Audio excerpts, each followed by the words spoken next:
जब ये घटनाक्रम हुआ तो कैसे घटनाक्रम हुआ ये? घटनाक्रम ये हुआ सर कि पहले एक गाड़ी आई पुलिस वाली जी। उसमें 4 कांस्टेबल थे। वो वहां पर उतरे महिपाल के घर के सामने जस्ट। अच्छा। और उतर करके उन्होंने महिपाल को देखा, वो नहीं मिला। तो वहां पर जो महिपाल का घर यहाँ से कितना दूर है? यहाँ से ये 200 मीटर। अच्छा, 200 मीटर। हाँ, तो वहां पे उतरे और उनको देख करके और वो वापस गाड़ी के पास चले गए। फिर वहां पर जो इसके काका थे, चाचा जी थे महिपाल के, वो वहां गए। उन्होंने उनको कहा पुलिस वालों को कि आप शराब पर पी करके आए हो, रात को आए हो, यहाँ पर महिपाल नहीं है। और इतने में पता नहीं किसी लड़के ने उस गाड़ी को पत्थर मार दिया और वो पत्थर से उसका शीशा टूट गया। पहले बार में फर्स्ट टाइम जब गाड़ी आई तब। फिर 1-2 लड़के गए और उनको समझा बुझा करके उनको वहां से भेज दिया, चले गए। फिर तभी 10-15 मिनट के बाद में 2 गाड़ी पुलिस की आई और एक थार गाड़ी आई। उनमें पुलिस वाले आए और वो जहाँ बंदोरी चल रही थी, जस्ट मेरे मकान के पास में बंदोरी चल रही थी, वहां पर वो पुलिस वाले गए और जो बंदूक देख रहे थे लोग, ठीक है, वहां पर उन्होंने 1-2 को लाठी मारी और सागर जी को, जो लड़कियों के पिता हैं, उनको वहां से पकड़ करके और ले आए। जब दूसरी बार पुलिस आई उसमें कितने पुलिस वाले थे? पुलिस वाले होंगे 10-15 पुलिस वाले होंगे, मैंने गिने तो नहीं, उनको अंदाजन बता रहा हूँ, 10-15 पुलिस वाले होंगे। ठीक है, फिर उन सागर जी को ले गए साहब। और उन्होंने जब लाठी चार्ज किया तो प्रत्युत्तर में उधर से भी वो जो पत्थर वगैरह चले। हाँ, फिर इतने में हम तो जैसे अंदर चले गए, वो सागर जी को ले गए। एक पुलिस वाले को फिर वहां पर, वो पुलिस वाला रह गया, उसको ले जा करके वहां पर बिठा लिया साहब। फिर उनको वो पूछ रहे थे, भाई आपने लाठी चार्ज क्यों किया हमारे ऊपर, वो ये चल रहा था।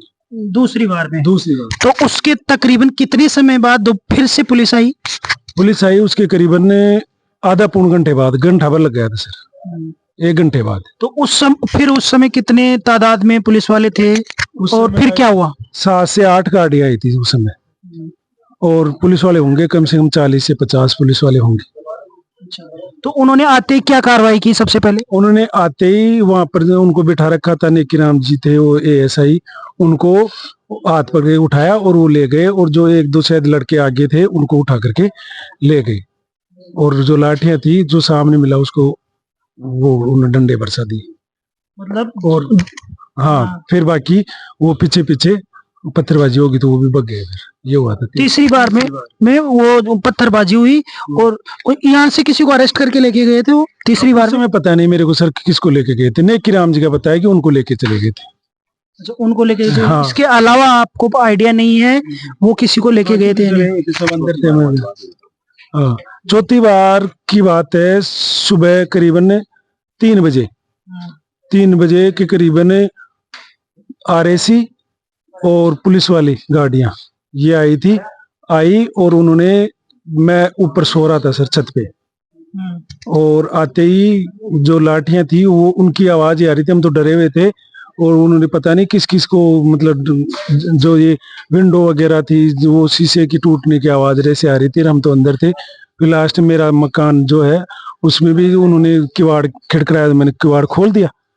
खोल करके मेरे से पूछा भी क्या हुआ, तो उनमें से ही बोले ये तो वहां पर नहीं थे। कोई पुलिस वाले ने कहा, किसी ने कहा, बोले ये नहीं थे सर। तो उन्होंने कहा कि आप फिर सो, क्या बात हुई थी? मैंने उनको बता दिया सर, मैंने कहा ऐसे बात हुई थी। तो उन्होंने कहा कि यार इतनी छोटी सी बात थी, इतना बड़ा ये हो गया, इश्यू हो गया।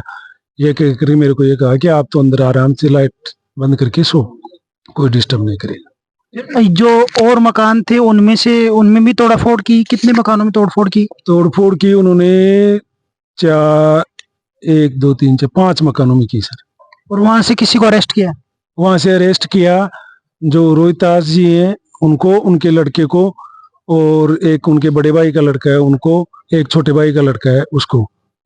उन्होंने, वो सो रहे थे आराम से अंदर, उनको अरेस्ट किया था। तो वो उसमें शामिल थे या नहीं थे? उनको छोड़ नहीं, वो सो रहे थे आराम से अपने घर पे, क्योंकि वो इनके आते जाते भी नहीं है वो, इस वजह। और जो परेड निकाली है उसमें वो उनमें उनको शामिल किया है जो? बिल्कुल हाँ, वो थे बच्चे, 3 बच्चे थे और एक रोहितास था। जबकि वो किसी भी एक्टिविटी में या इन्वॉल्व नहीं थे और वो अब घर पे हैं आगे वो। तो ये पूरा घटनाक्रम है, इससे आप समझ सकते हैं